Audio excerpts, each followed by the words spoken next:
जो नदी थी, उस नदी में स्नान के लिए गए थे, तमसा नदी, उसके तट पर। तो वहां पर उन्होंने जो सारस पक्षी, क्रौंच पक्षी थे, उनके जोड़े को देखा। और तभी एक शिकारी ने बाण से उनमें से एक पक्षी को मार दिया। तो उसका करुण क्रंदन और उसकी व्यथा को यहां पर अभिव्यक्त किया महर्षि जी ने। और साथ में उनके मुंह से जो अनायास ही एक श्लोक निकल गया, वो जो 9वां श्लोक था, मां निषाद प्रतिष्ठाम त्वम अगमः शाश्वती समाह यत् क्रौंच मिथुनादेकम अवधीः काम मोहितम। तो ये जो श्लोक था, ये जो उनके मुख से अनायास ही उसकी करुण व्यथा को देखकर, तड़प को देखकर, और दूसरा जो उसके जोड़े वाला पक्षी मादा पक्षी था, उस मादा पक्षी का जो रुदन है इत्यादि विलाप उसका देखकर जो उनके मुंह से शब्द निकल गए, वो अब उन पे विचार कर रहे हैं इस श्लोक में। तो इस श्लोक का हम एक एक पद अलग अलग कर लेते हैं। इसमें हमारा तस्य इत्थम ब्रुवतः चिंता बभूव हृदि वीक्षतः शोक आर्तेन अस्य शकुनेः किम इदम व्याहृतम मया। ये मैंने अलग अलग पद बोल दिए। अब इनका हम अन्वय करते हैं, इनको हम हिंदी आर्य भाषा के अनुसार इनको लगाने का प्रयास करते हैं। तो उसी प्रकार से कर्ता को पहले लेके आएंगे। तो इत्थम ब्रुवतः तस्य, अब तस्य कस्य, तो ऋषि वाल्मीकि। तो इसका हम अध्ययन कर लेंगे वो समझने के लिए। हृदय चिंता बभूव, यत, यत हमने अपनी ओर से जोड़ लिया, कि जैसे बीच में जोड़ लेते हैं। अस्य शकुनेः शोकार्तेन प्रभावितो भूत्वा, प्रभावितो भूत्वा का हमने अध्ययन किया है। अस्य शकुनेः शोकार्तेन प्रभावितो भूत्वा मया वीक्षतः किम इदम व्याहृतः। तो इस तरह से हमने इसको वाक्य को सीधा किया, जैसे हम अर्थ समझते हैं हिंदी भाषा में उस तरह से। तो अर्थ बना इत्थम ब्रुवतः तस्य ऋषेः वाल्मीकि। तो इस प्रकार से कहते हुए उस ऋषि वाल्मीकि के, क्योंकि उन्होंने जो पिछला श्लोक बोला था वो कह रहे हैं, और कहने के बाद में अब ये जो वर्णन किया जा रहा है वो कहा जा रहा है कि उनके, वो जो कह रहे हैं वो कहते कहते ही, ब्रुवतः कहते कहते ही, तस्य उस ऋषि वाल्मीकि के हृदय, हृदय में, चिंता बभूव, ये मन में चिंतन हुआ। बभूव लिट लकार का क्रियापद है। क्या उनकी चिंता हुई? यत की अस्य शकुनेः शोकार्तेन, इस पक्षी के जो कि दुखी स्वर से आर्तनाद कर रहा है, उससे प्रभावित होकर मया वीक्षितः या वीक्षितः मया, दोनों तरह से लगा सकते हैं, मुझ देखते हुए के द्वारा किम इदम व्याहृतः, यह क्या कह दिया गया। तो जो व्याकरण या अनुवाद पढ़ रहे हैं वो जानते हैं कि कर्ता में तृतीया विभक्ति है और जो व्याहृतः क्रियापद है वहां पर कत प्रत्ययांत प्रयोग है। तो मुझ देखते हुए के द्वारा किदम किम इदम व्याहृतः, ये क्या कह दिया गया। अब इस पूरे वाक्य को मैं एक बार फिर से बोल देता हूं, जो हिंदी भाषी विशेष संस्कृत को न समझने वाले हैं उनके लिए। तो इस प्रकार से कहते हुए जो वाल्मीकि ऋषि थे उनके हृदय में यह चिंता उत्पन्न हो गई कि इस दुखी पक्षी को देखकर, इससे प्रभावित होकर मैंने ये क्या कह दिया। क्या कह दिया था उन्होंने? उन्होंने कहा था कि त्वम, हे निषाद, त्वम शाश्वती समाह पर्यंतम प्रतिष्ठां मां अगमः। अरे ओ निषाद, तू बहुत लंबे समय तक, बहुत वर्षों तक कभी शांति को प्राप्त ना हो, ये कह दिया था। तो ये जो बात थी ये कोई छोटी मोटी बात नहीं थी, और वो भी ऋषि के मुंह से, जो हमेशा सत्य ही बोलते, सत्यमानी सत्यवादी सत्यकारी होते हैं, और उनके मुंह से ऐसी बात निकल गई तो इसका मतलब वो ऐसे व्यर्थ नहीं जा सकती। और इसीलिए उसकी चिंता उनको हो रही है यहां पर।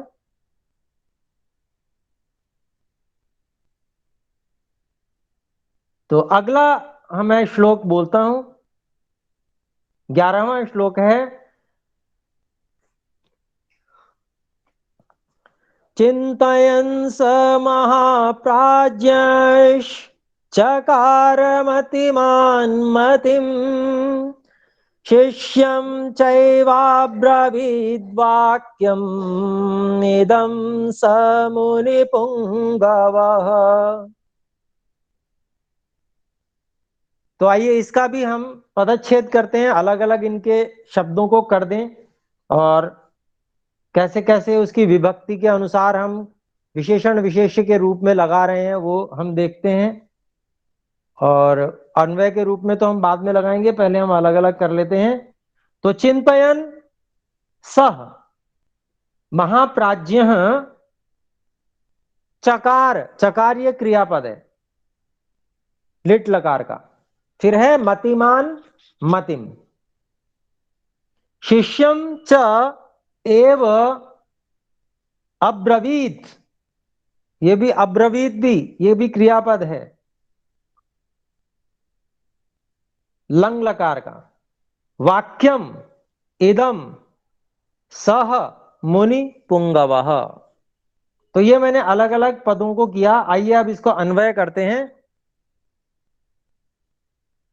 तो इसमें जैसे अध्याय करते हैं, सबसे पहले एवं इस प्रकार से है ना, चिंतयन, एवं चिंतयन सह महाप्राज्य काव्यम चकार, काव्यम का मैंने अध्याहार कर लिया, या श्लोकम चकार, श्लोकम कर लीजिए, या काव्यम कुछ भी डाल लगा सकते हैं, क्योंकि जो कुछ उन्होंने किया वो क्या किया, तो वो कोई ना कोई काव्य बनाया है, कोई श्लोक बनाया वही। तो एवं चिंतन सह महाप्राज्य काव्यम चकार, और फिर अध्याय किया हमने पुनः, पुनः च एव सह मतिमान मुनि पुंगव शिष्यम मतिम इदम वाक्यम अब्रवीत। तो द्वितीय विभक्ति कर्म के अनुसार हमने वहां लगा दिया दूसरे नंबर पर, और सबसे अंत में हम क्रियापद ले आए अब्रवीत। तो दो क्रियापद हैं तो दो वाक्य यहां पर बन गए। तो पहला वाक्य बना एवं चिंतयन स महाप्राज्य है काव्यम चकार, पुनः च एव सह मतिमान मुनि पुंगव, अर्थात ऋषि वाल्मीकि ही शिष्यम मतिम इदम वाक्यम अब्रवीत। तो अब हिंदी अर्थ देख लेते हैं इसका। इस प्रकार से चिंतयन, विचार करते हुए, चिंता करते हुए या विचार करते हुए, सह महाप्राज्य, वह जो महान बुद्धिमान ऐसे महर्षि वाल्मीकि हैं, काव्यम चकार, ऐसा सोचते सोचते उन्होंने काव्य किया। पुनः च एव, और फिर ही स मतिमान मुनि पुंगवः, वही बुद्धिमान जो मुनियों में श्रेष्ठ हैं, ऐसे महर्षि वाल्मीकि ने शिष्यम मतिम, शिष्य की बुद्धि में इदम वाक्यम अब्रवीत, यह वाक्य कहा। शिष्य की बुद्धि में कहा मतलब शिष्य को कहा, शिष्य की बुद्धि को कहा मतलब शिष्य को कहा, अभिप्राय वही है। जो बुद्धिमान शिष्य है उसको ऐसा कहा, ऐसा समझ सकते हैं। मतिम शिष्यम इदम वाक्यम अब्रवीत, मतलब बुद्धिमान शिष्य को ये बात वाक्य कहा। तो इसको अब मैं सीधा करके आपको बताता हूं हिंदी भाषा में क्या हुआ। तो इस प्रकार से जब चिंतन करते हुए महाप्राज्य जो महर्षि वाल्मीकि थे, उन्होंने जो श्लोक या काव्य बनाया था उसके बारे में उन्होंने अपने जो उन बुद्धिमान जो वाल्मीकि ऋषि थे, उन्होंने अपने जो बुद्धिमान शिष्य था उसको यह वाक्य उन्होंने कहा। तो अगला जो श्लोक है वो महर्षि वाल्मीकि अपने शिष्य से कह रहे हैं। तो इस रूप में ये एक तरह से अगला जो श्लोक है उसकी भूमिका के रूप में ये श्लोक है। तो 12वां श्लोक मैं पढ़ रहा हूं। पादबद्धोक्षर समस्तंत्री लय समन्वितः शोकार्तस्य प्रवृत्तो मे श्लोको भवतु नान्यथः।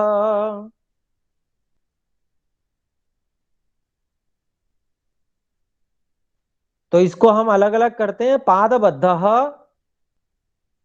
अक्षर समः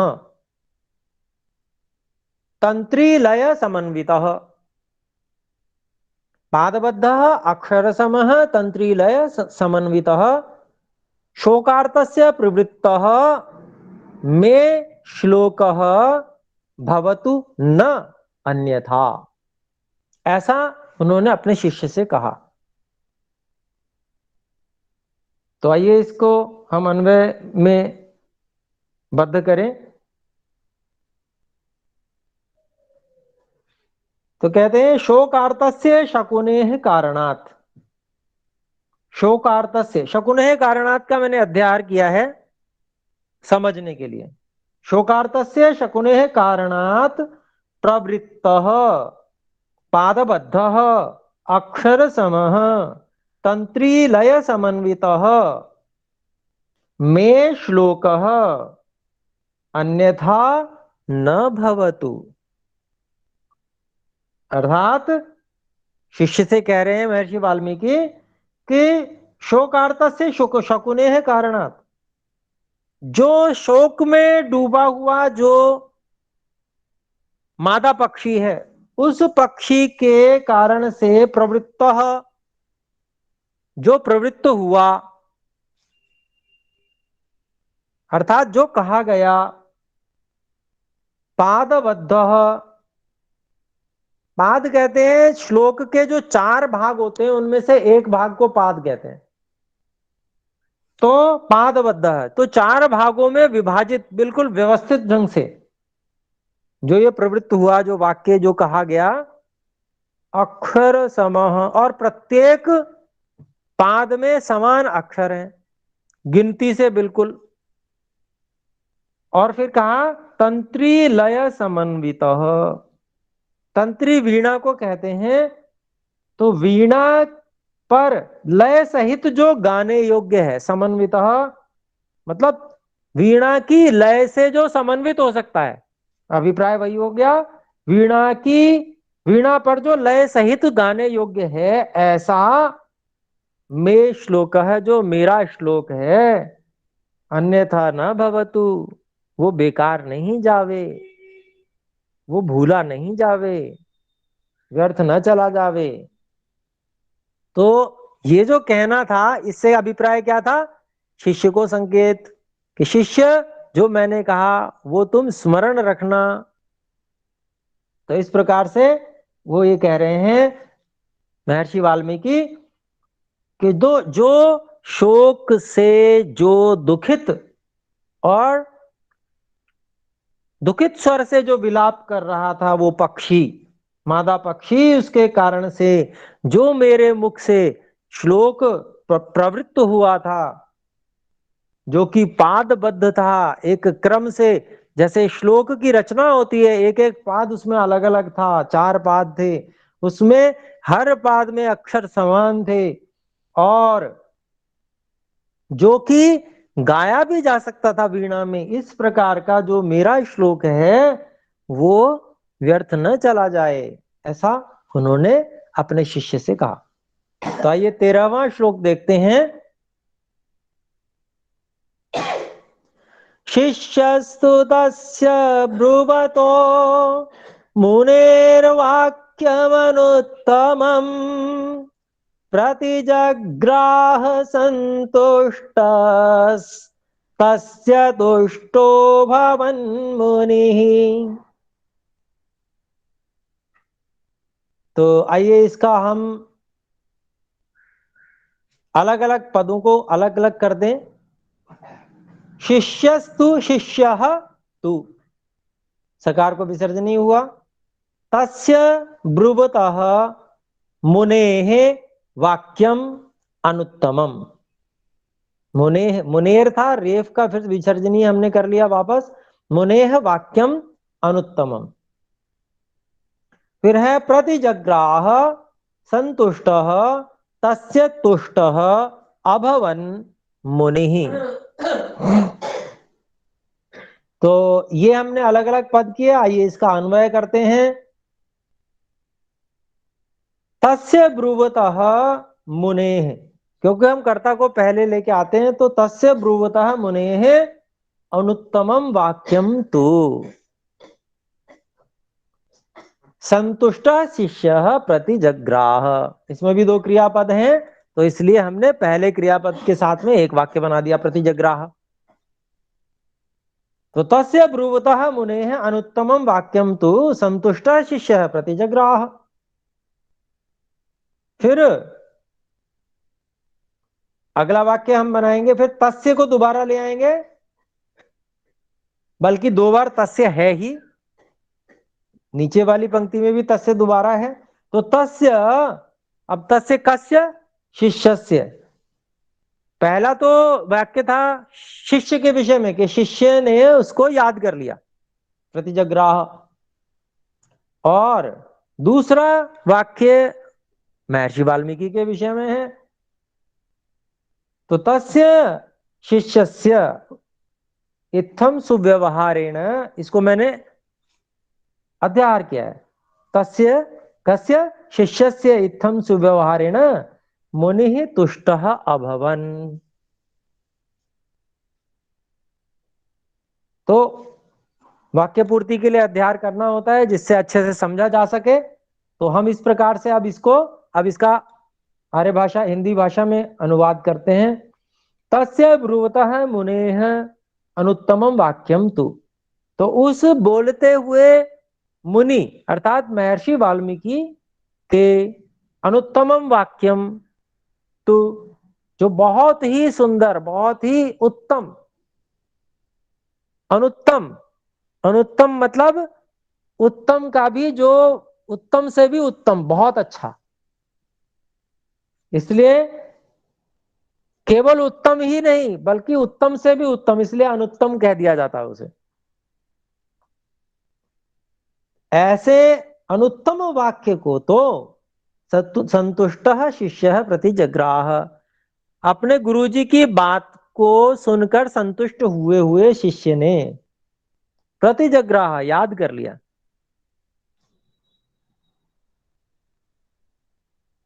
प्रतिजग्राह, जग्राह ये भी लिट लकार का प्रति उपसर्ग पूर्वक प्रयोग है। तो शिष्य ने याद कर लिया। फिर कहते हैं तस्य शिष्य से इत्थम सुव्यवहारेण, उस शिष्य के इस प्रकार के उत्तम व्यवहार से मुनि ही तुष्ट अभवन, मुनि महर्षि वाल्मीकि जो है वो संतुष्ट हुए कि बहुत अच्छा बेटा, आपने जो मैंने कहा था वो कार्य कर लिया। तो आचार्य अपने शिष्य से संतुष्ट होते हैं जब शिष्य जो हैं उनके कहे अनुसार कार्य कर लेते हैं। तो यहां पर यही बात इस श्लोक में बताई गई है। आइए 14वें श्लोक को अब हम देखते हैं। सोऽभिषेकं ततः कृत्वा तीर्थे तस्मिन् यथा विधि तमेव चिन्तयन्नर्थम् उपावर्तत वै मुनिः। तो आइए इस श्लोक के जो पद हैं उनको अलग अलग करते हैं। 14वां श्लोक, सह अभिषेकम ततः कृत्वा, पहले से ही अलग अलग है। सो को हमने अलग अलग किया, सोभिषेकम को सह अभिषेकम, बस इतना। उसके बाद में कृत्वा, ये कृत्वा प्रत्यय है, करके इस अर्थ में आता है। फिर तीर्थे तस्मिन यथा विधि, फिर अगला वाक्य तमेव, इसको हमने तोड़ा, तम एव चिंतयन अर्थम उपावर्तत वै मुनि।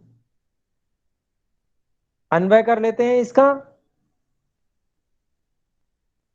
सह वै मुनि, कर्ता को पहले ले आए, सह वै मुनि तस्मिन् तीर्थे यथा विधि अभिषेकम कृत्वा ततः तम एव अर्थम चिंतयन उपावर्तत।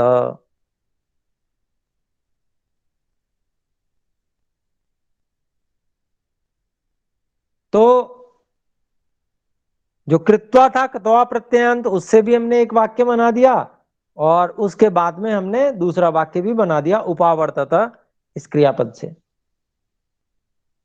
तो लेकिन दोनों संबद्ध हैं, एक दूसरे से जुड़े हुए हैं, क्योंकि करके एक काम करके दूसरा काम किया। तो स वै मुनि, वह जो निश्चय से वाल्मीकि मुनि थे, उन्होंने, वही जो है निश्चयार्थक शब्द है, तो वह निश्चय से जो मुनि वाल्मीकि थे उन्होंने, करता है ये, तस्मिन तीर्थे यथा विधि ही, उस तीर्थ में,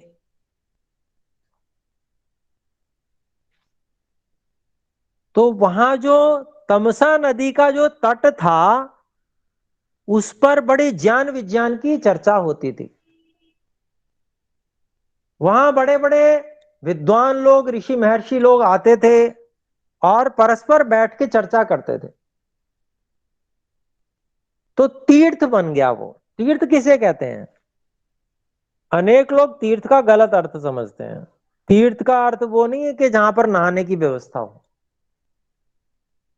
नहाने की व्यवस्था तो नदी के किनारे है, वो एक सौविध्य है, सुविधा है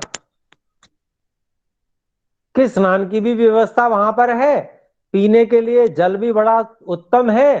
तो ऐसी जगह पे बैठकर ध्यान, उपासना और स्वाध्याय इत्यादि बड़ा अच्छा रहेगा।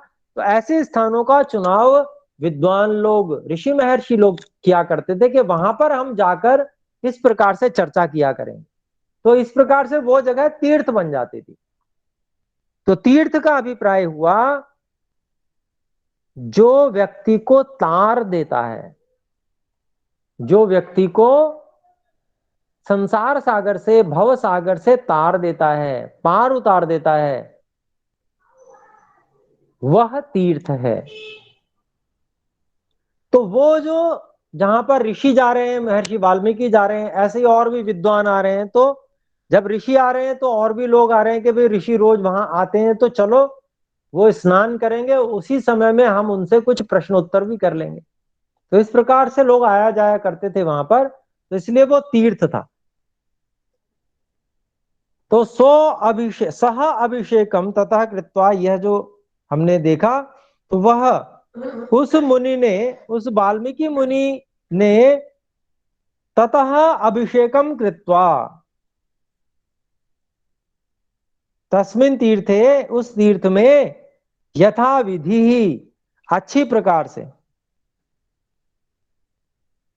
भली प्रकार से, जैसे विधि पूर्वक किया जाता है उस प्रकार से, अभिषेकम कृत्वा, जल से स्नान, जल से अभिषेक करके, ततः तम एव अर्थम चिंतयन, वहां से उस ही अर्थ, उसी श्लोक के अर्थ का चिंतन करते हुए, उसी विषय में सोचते हुए, उप आवर्तत, वापस आ गए।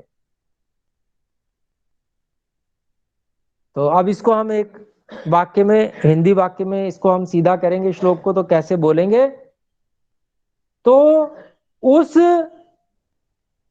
महर्षि वाल्मीकि जी ने, उसको हम हिंदी में उन बोल देंगे सम्मानार्थक के रूप में, तो उन महर्षि वाल्मीकि जी ने उस तीर्थ स्थान पर भली प्रकार, अच्छी प्रकार से, यथा विधि, जैसी विधि होती है उस प्रकार से स्नान करके, और ये सब घटना घटित हो गई, उसके बाद में अपना उन्होंने स्नान आदि जैसा करना चाहिए था किया।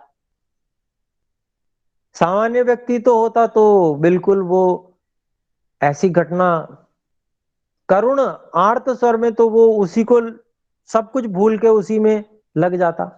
पर क्योंकि ऋषि थे, तो ऋषि थे तो वो उन्होंने, उनको मन पर नियंत्रण करना आता था। चिंतन बराबर चलता रह रहा है, लेकिन अपने कार्य को भी कर रहे हैं, अपना कार्य उन्होंने निपटाया जिसके लिए गए थे, और वहां से उस ही विषय में वो चिंतन करते हुए आ रहे हैं, और वापस वो आए। तो इस प्रकार से ये श्लोक हुआ। आइए 15वें श्लोक पे हम चलते हैं। सप्रविश्याश्रम पदम शिष्येण सह धर्मवित् उपविष्टः कथाश्चान्याश्चकार ध्यानमास्थितः। तो आइए फिर से इसके पदों को हम अलग अलग करते हैं, शब्दों को अलग अलग करते हैं। सह प्रविश्य आश्रम पदम शिष्येण सह धर्मवित् उपविष्टः कथाः च अन्याः चकार, चकार क्रियापद आ गया, ध्यानम आस्थितः।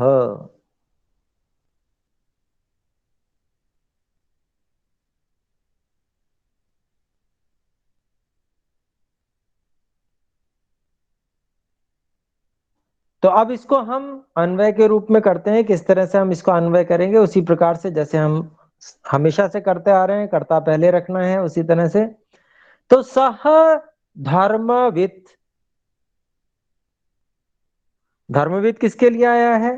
महर्षि वाल्मीकि जी के लिए। तो सह धर्मविद महर्षि वाल्मीकि ही शिष्येण सह आश्रम पदम प्रविश्य ध्यानमास्थितः। फिर आगे कहते हैं पुनः च, पुनः मैंने अध्यार कर दिया, पुनः च उपविष्टः अन्याः कथाः चकार। तो इस तरह से हमने दो वाक्य इसमें भी बना लिए। तो पहला जो वाक्य है उसका अर्थ हम करते हैं, सह धर्मविद आचार्य वाल्मीकि ही, या महर्षि वाल्मीकि ही, वो सभी संपूर्ण धर्म के सार को और धर्म को जानने वाले जो महर्षि वाल्मीकि हैं, वे शिष्येण सह, शिष्य के साथ में, आश्रम पदम प्रविश्य, अपने आश्रम में प्रवेश करके, ध्यानम आस्थितः, ध्यान में मग्न हो गए। क्योंकि जो ऋषि महर्षि लोग होते थे, उनका पहला कार्य यही होता था, ईश्वर की उपासना करना। जैसे ही स्नान किया, उसके बाद में आकर वो ध्यान में मग्न हो गए। तो ये उनकी दैनिक दिनचर्या थी। फिर उसके बाद में पुनः च, और फिर उसके बाद उपविष्ट, फिर उसके बाद में बैठकर अन्याह कथाः चकार, दूसरी कथाओं को उन्होंने करना शुरू कर दिया, किया। तो मतलब क्या हुआ? अब अन्याह कथा का मतलब, अब भाई आश्रम है, विद्वान है, आचार्य हैं, वेद पढ़ाते होंगे विद्यार्थियों को, कुछ विद्यार्थियों को व्याकरण संस्कृत आदि पढ़ाते होंगे, कुछ अन्य विद्यार्थियों को कल्प ग्रंथ पढ़ाते होंगे, ज्योतिष इत्यादि पढ़ाते होंगे। ऐसे जो अंग उपांग हैं, छंद इत्यादि पढ़ाते होंगे। तो ऐसे जो अनेक कथाएं हैं, अनेक विषयों की अलग अलग शिष्यों को वो करने लगे।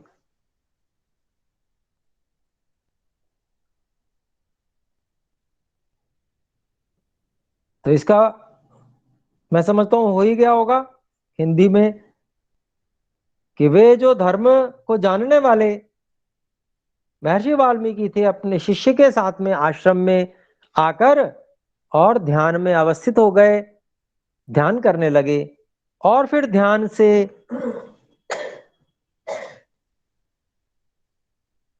आकर बैठकर अन्य कथाओं को उन्होंने किया, करना शुरू किया। तो ये जो है अभिप्राय 15वें श्लोक का हुआ। तो आइए अब हम 16वें श्लोक पे आते हैं।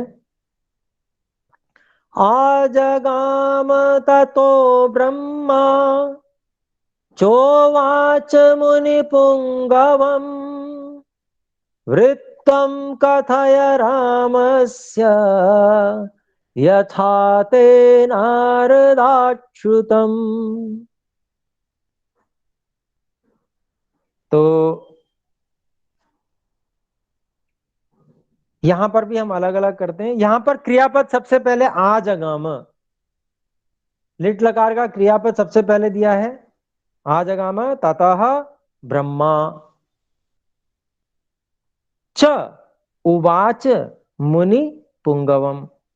और उवाच जो है ये दूसरा क्रियापद आ गया, ये भी लिट लकार का है। वृत्तम कथय रामस्य, कथय ये भी क्रियापद है। यथा ते नारदात श्रुतम, तो संधि के कारण से श्रुतम का श्रुतम हो गया है, तो श्रुतम। आइए इसका अन्वय करते हैं। ततः ब्रह्मा आजगाम, तो वहां से जो है ब्रह्मा जी आ निकले। वहां से जा रहे थे, रास्ते में महर्षि वाल्मीकि जी का आश्रम पड़ा, तो जाते जाते उन्होंने महर्षि वाल्मीकि जी को एक उत्तम सलाह दी। क्या सलाह दी वो आगे देखते हैं। आजगाम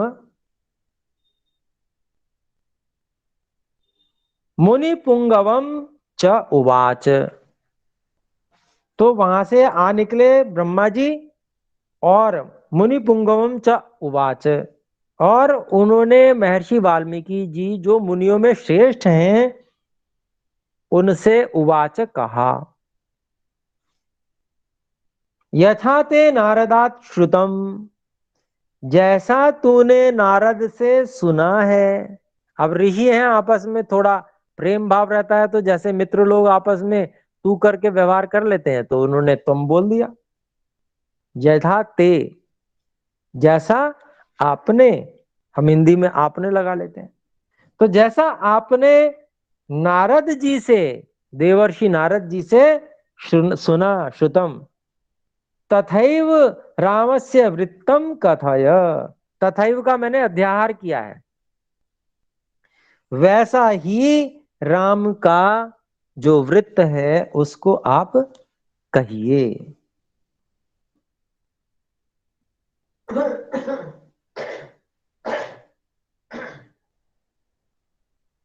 तो यहां पर मैंने अन्वय करने के साथ साथ ही आपको हिंदी भाषा का भी अर्थ बता दिया। तो अब मैं सीधा करके बता देता हूं कि ऐसी स्थिति जब हुई, अब वो अपने आश्रम में बैठ के अपने शिष्यों को पढ़ा रहे हैं, बता रहे हैं, कथा सुना रहे हैं। ऐसा जब हो रहा था, उसी समय में जो महर्षि ब्रह्मा थे वो वहां से उधर की ओर से जा रहे थे। तो जब जा रहे थे तो जाते जाते उन्होंने आश्रम में प्रवेश किया। महर्षि वाल्मीकि जी से उन्होंने ये बात कही। तो कहते हैं मुनि पुंगवम च उवाच, और उन्होंने महर्षि वाल्मीकि जी से ये बात कही क्या, कि भाई जैसा नारद जी से तुमने सुना था, जैसा महर्षि नारद देवर्षि नारद जी ने जिस प्रकार से आपको बताया था, वैसे ही श्री राम जी का जो जीवन वृत्त है, अर्थात उनका जो जीवनी है, वो आप अपने काव्य में कहिए। ऐसी सलाह उन्होंने, ब्रह्मा जी ने उनको दी। तो आइए 17वें श्लोक को हम देखते हैं। यावत् स्थास्यन्ति गिरयः सरितश्च महीतले तावद् रामायण कथा लोकेषु प्रचरिष्यति। तो महर्षि जो ब्रह्मा जी थे, ब्रह्मर्षि ब्रह्मा जी, अब उनके मुंह से ये जो बात कहलाई जा रही है श्लोक के माध्यम से, अब इसको हम अलग अलग कर लेते हैं। इसका अलग अलग पद है। यावत स्थास्यन्ति, स्थास्यन्ति क्रियापद है। गिरयः सरितः च महीतले तावत रामायण कथा लोकेषु प्रचरिष्यति। तो देखिए कितनी बड़ी बात जो है ब्रह्मा जी ने के मुंह से यहां पर कहलवाई गई है। आइए इसका अन्वय भी कर लेते हैं। वैसे अन्वय की आवश्यकता नहीं, बिल्कुल सीधी सीधी सी बात यहां पर है। करना है तो यावत गिरयः सरितश्च महीतले स्थास्यन्ति, ऐसे कर ले। जब तक पर्वत और नदियां इस धरती पर, महीतले, महीतले इस धरती पर, इस धरती के तल पर स्थास्यन्ति रहेंगी, लिट लकार का प्रयोग है। तो जब तक इस धरती पर पर्वत और नदियां रहेंगी, तावत रामायण कथा लोकेशु प्रचर्ष्यति, तब तक रामायण की कथा अर्थात श्री राम जी के जीवन वृत्त की कथा लोकेशु, सभी लोकों में, प्रचरिष्यति, प्रचारित रहेगी, प्रचारित होगी। उसका कारण ही यही है कि श्री राम जी का चरित्र ही इतना उत्तम है, मर्यादा पुरुषोत्तम है वे। तो इस कारण से ये भविष्यवाणी कि युगों युगों तक सभी लोगों को श्री राम जी से प्रेरणा मिलती रहेगी। जीवन हमको कैसा जीना है ये सीखते रहेंगे। तो 17वें श्लोक में बड़ा सुंदर ये कथन किया गया। आइए अब हम 18वें श्लोक में आते हैं। तस्य बुद्धिरियं जाता महर्षेः भावितात्मनः कृत्स्नं रामायणं काव्यमीदृशैः करवाण्यहम्। तो 18वें श्लोक के पदों को अलग अलग करते हैं। तस्य बुद्धि इयं जाता। तस्य बुद्धि इयं जाता महर्षेः भावितात्मनः कृत्स्नं रामायणं काव्यम ईदृशैः कर्वाणि अहम। कर्वाण्यहम, कर्वाणि अहम। इकोयटची संधि यहां पर तोड़ दी गई। तो यहां पर देखते हैं अन्वय अब इसका। इनको हम इस प्रकार से व्यवस्थित करेंगे जिससे कि हम हिंदी भाषा के अनुसार इसको समझ सकें। तो तस्य भावित आत्मनः महर्षेः इयं बुद्धि जाता।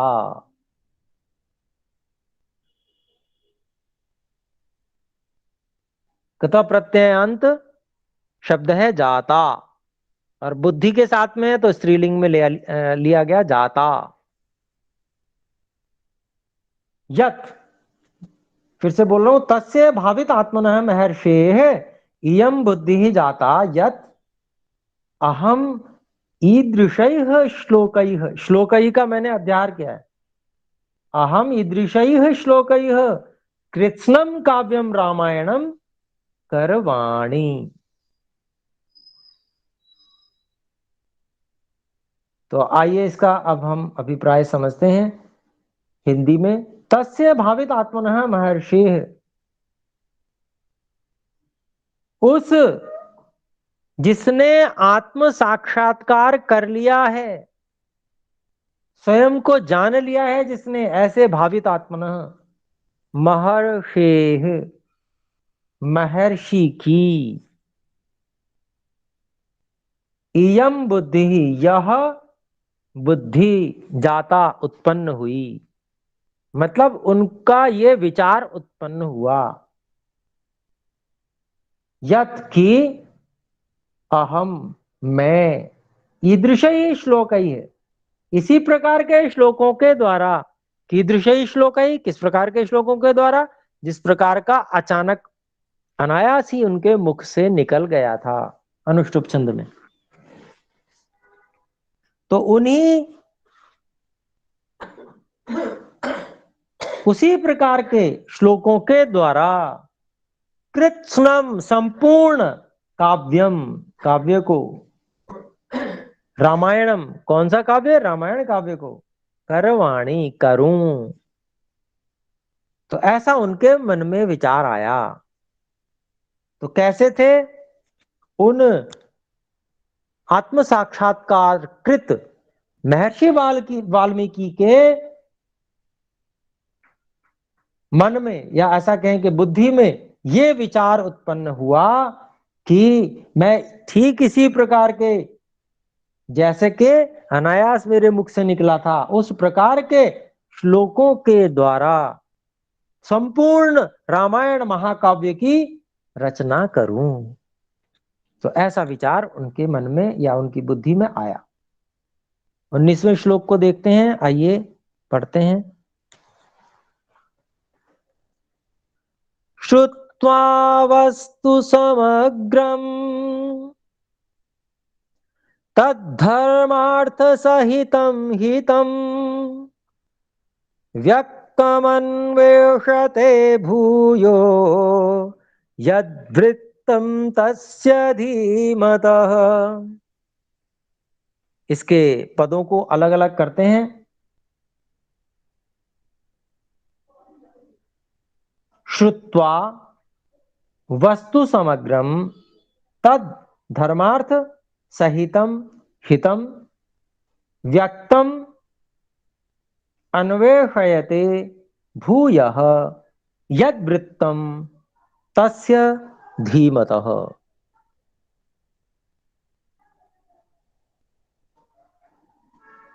तो लगभग लगभग अलग अलग ही थे, थोड़ा बहुत मैंने अलग किया है इसमें से। अब इसको हम अन्वय के रूप में लगाते हैं, जिससे कि हमें अच्छे से ये समझ में आए कि यहाँ कहा क्या जा रहा है हिंदी भाषा के अनुसार।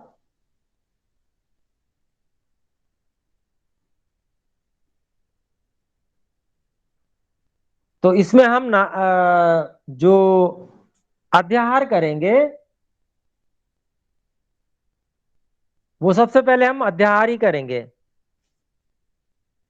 हमने अध्याहार किया, मुनेह नारदात श्री रामस्य, ये हमने अध्याहार किया। मुनेह नारदात श्री रामस्य तद व्यक्तम वस्तु समग्रम श्रुत्वा, ये श्लोक में पद है, तद व्यक्तम वस्तु समग्रम श्रुत्वा।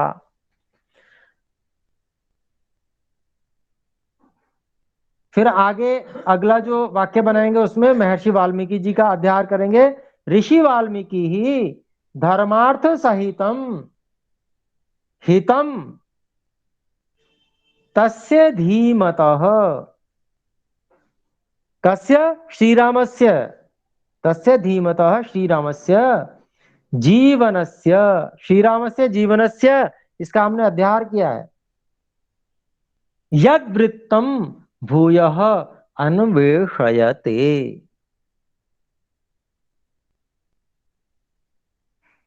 तो अब इसका हम हिंदी में अभिप्राय जानते हैं।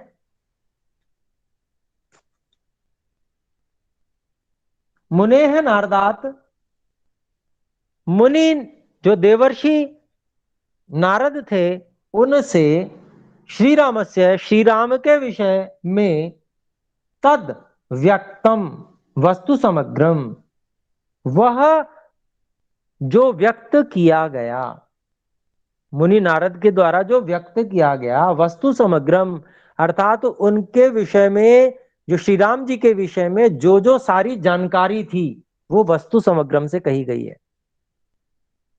तो जो मुनि नारद के द्वारा श्री राम जी के विषय में जो अभिव्यक्त किया गया था, ऐसा सारा विषय वस्तु, ऐसे सारा का सारा जो अभिप्राय था, उसको श्रुत्वा, क्त्वा प्रत्यंत, सुनकर ऋषि वाल्मीकि ने धर्मार्थ सहितम, जो धर्म और अर्थ से सहित हैं, हितम, सबके लिए हितकारी हैं, ऐसे तस्य धीमतः श्री रामस्य, ऐसे अत्यंत बुद्धिमान श्री राम के जीवनस्य यद वृत्तम, जीवन का जो पूरा का पूरा विवरण था, उसके विषय में भूयः, बार बार, बहुत बार, अन्वेषयते, खोज करनी प्रारंभ कर दी उन्होंने, खोज शुरू कर दी उसके विषय में। उन्होंने अपने जितने संपर्क थे, उन संपर्कों के माध्यम से उन्होंने खोज शुरू की। जैसे आज भी हम करते हैं, तो आजकल जो है इंटरनेट का समय है, तो हम व्हाट्सएप इत्यादि, जो टेलीग्राम इत्यादि जो हमारे ग्रुप वगैरह हैं और जो संपर्क हैं, उनसे हम कोई बात पूछते हैं, भाई आपको इस विषय में जानकारी है क्या। लेकिन उस समय जो ऋषि महर्षि होते थे, उनको इंटरनेट की जरूरत नहीं होती थी, वो टेलीपैथी से सब कुछ अपने संपर्क साध देते थे। इतनी अधिक एकाग्रता होती थी उनकी कि जो मैसेज वो भेजते थे, जिसके पास में वहां तक जाता था प्राण शक्ति के द्वारा। तो ये आज भी जो लोग बहुत एकाग्रचित्त हैं, साधना रहते हैं, वो आज भी इस प्रकार के मैसेज भेजते हैं और पहुंचते हैं। तो इस विषय की भी हम एक कक्षा हमने लगाई थी, दिव्य दृष्टि की, तो उस विषय में आगे भी भविष्य में भी वो कक्षा होने वाली है, प्राण शक्ति को जागृत करके और उस उन शक्तियों को, जो आंतरिक शक्तियों को जागृत करना। तो वैसे ही ये संपर्कों को साध कर ऋषि महर्षि लोग जो है उसके विषय में जानकारी एकत्र किया करते थे, जो संपर्क थे। तो वो भी एक विधि है, और साक्षात जो लोग आ रहे हैं जा रहे हैं उनका भी माध्यम है। बहुत से लोग आते जाते थे। अब जैसे ऋषि गए तमसा नदी के तीर पर, तो तीर पर वहां पर जो है बहुत से लोग शंका समाधान के लिए वहां आते थे कि महर्षि जी जो है गंगा नदी के तीर पर आते हैं, तो वहां पर हम उनसे उनके दर्शन कर लें, उनसे कुछ हम उपदेश ले लें।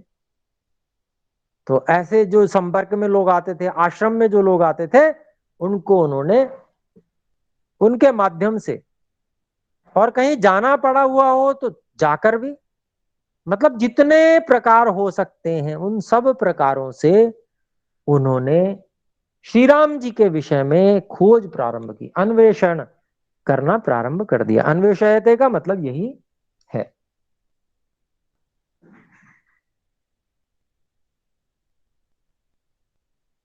तो अन्वेषयते ये जो है आत्मनेय पद का और लट लकार का रूप है, वर्तमान काल का रूप है। तो एक शंका हो सकती है कि भाई वर्तमान काल कैसे? तो ये काव्य है। जो काव्य रचनाएं होती हैं वो छंद के समान होती है, मतलब वेद के समान होती हैं। उसमें वचन व्यत्यय, उनमें लकार वगैरह का भी व्यत्यय हो जाता है। अर्थात वो अपने काव्य के अनुसार जो मात्राएं पूर्ण करने के अनुसार उसको काव्य रूप में लाने के लिए वो थोड़ा बहुत फेरबदल कर सकते हैं, उसमें कोई परेशानी वाली बात नहीं। ये छंद शास्त्र का नियम है, वहां पर ये छूट कवियों को दी गई है, विद्वानों को दी गई है। तो उसको उसी रूप में अपने लोगों को समझ लेना चाहिए। तो आइए अपने लोग, अब हम 20वें, ये हम कर ही चुके हैं, अब 20वें श्लोक पर हम आते हैं।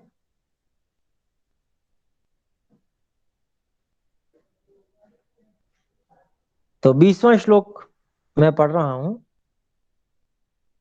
राम लक्ष्मण सीता भी राज्य दशरथेन च सभार्येण स राष्ट्रेण यत् प्राप्तं तत्र तत्त्वतः।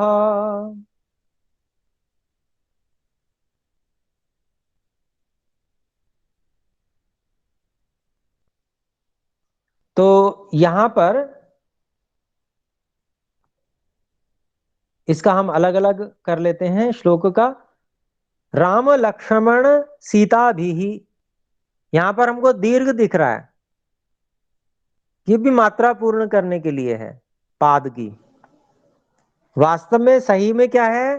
तो संस्कृत में हम देखते हैं राम लक्ष्मण सीता भी ही, द्वंद्व समास है, और इतरेतर योग द्वंद्व समास है। जो व्याकरण जानते हैं, संस्कृत जानते हैं, उनके लिए बहुवचन, तृतीया बहुवचन का प्रयोग है। राम लक्ष्मण सीता भी राज्ञा दशरथेन च सभा आर्येण, सभार्येण स राष्ट्रेण यत् प्राप्तम तत्र तत्वतः। तो लगभग लगभग अलग अलग ही हैं पद। तो आइए इसका अन्वय करते हैं। सह ऋषि वाल्मीकि, सह महर्षि वाल्मीकि करता है। राष्ट्रेण सभार्येण राम लक्ष्मण सीता भी राज्ञा दशरथेन च यत् कृतम आसीत। कृतम आसीत को मैंने यहां पर अध्याहार किया है। ऐसी सह के साथ भी मैंने वहां पर महर्षि वाल्मीकि जी का अध्याहार किया था, क्योंकि सह शब्द जो है सर्वनाम शब्द है और महर्षि वाल्मीकि जी के लिए आया हुआ है।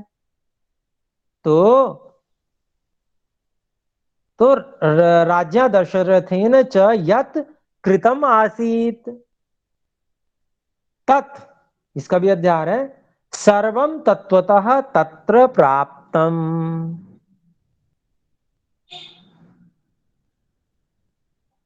तो तो ये हमने अन्वय किया इसका। आइए अब इसका हम अर्थ करते हैं। सह ऋषि वाल्मीकि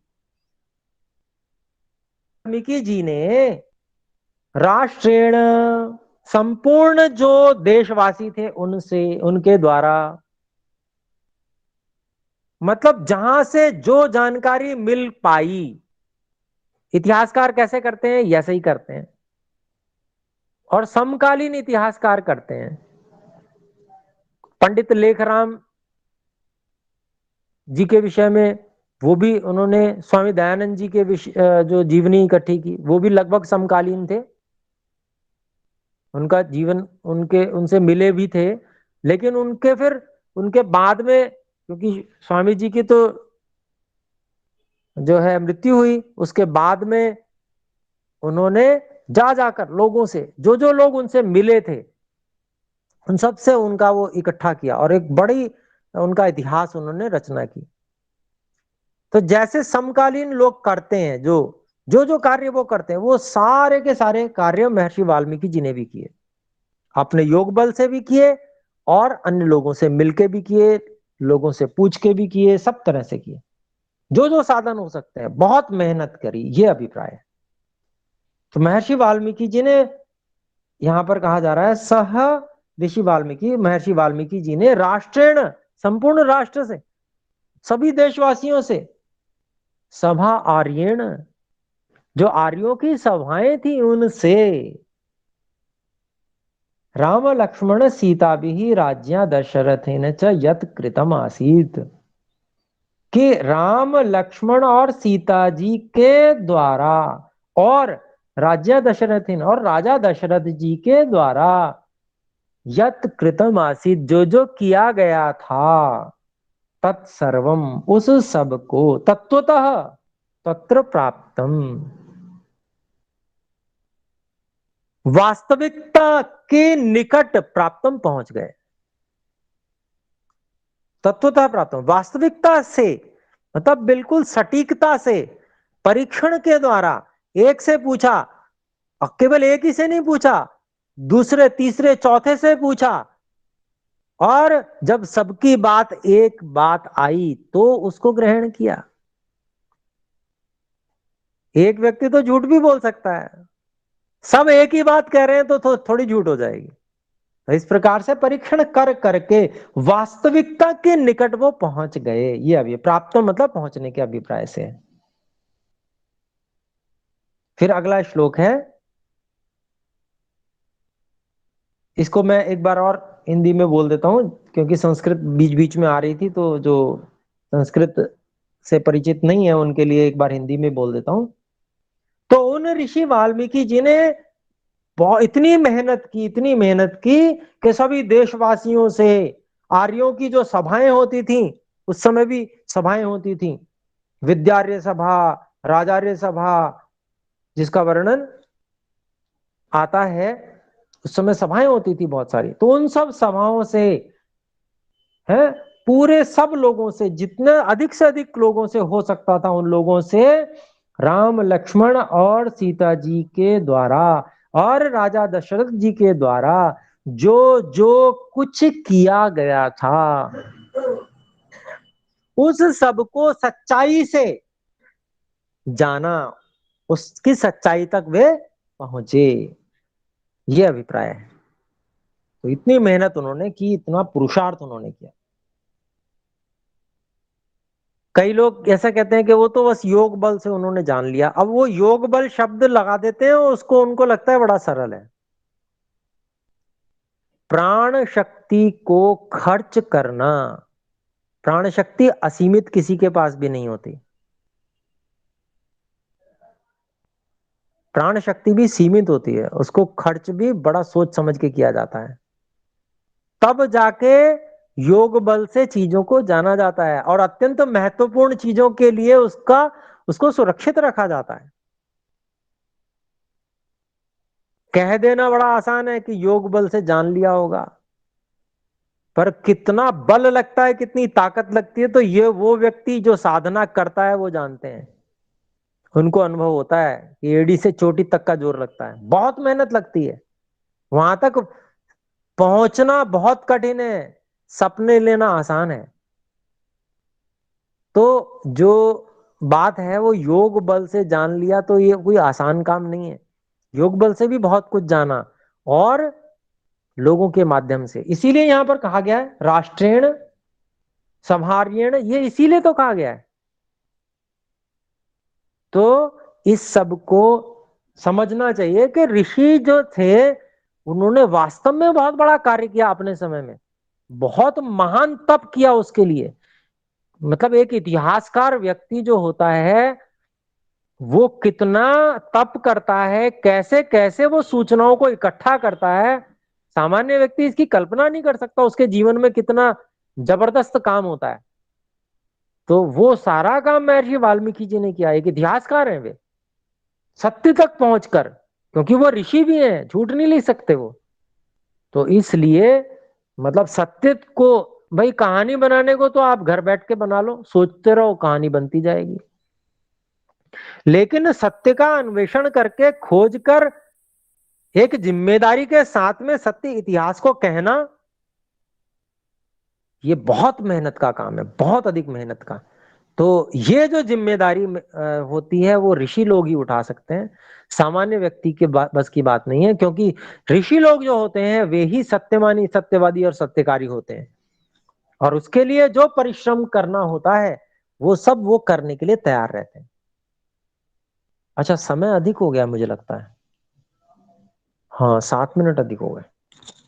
तो इसको इतना ही हम विराम करते हैं। हम कहाँ तक थे?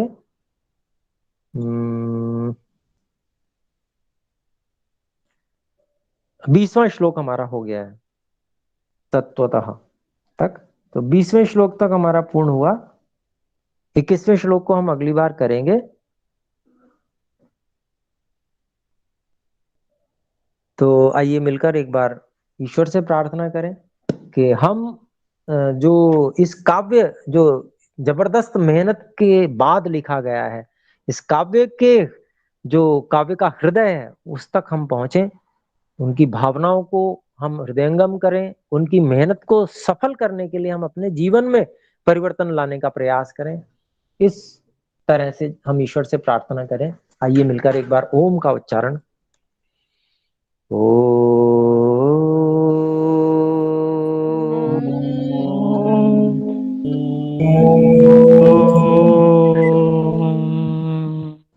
सभी को सादर नमस्ते।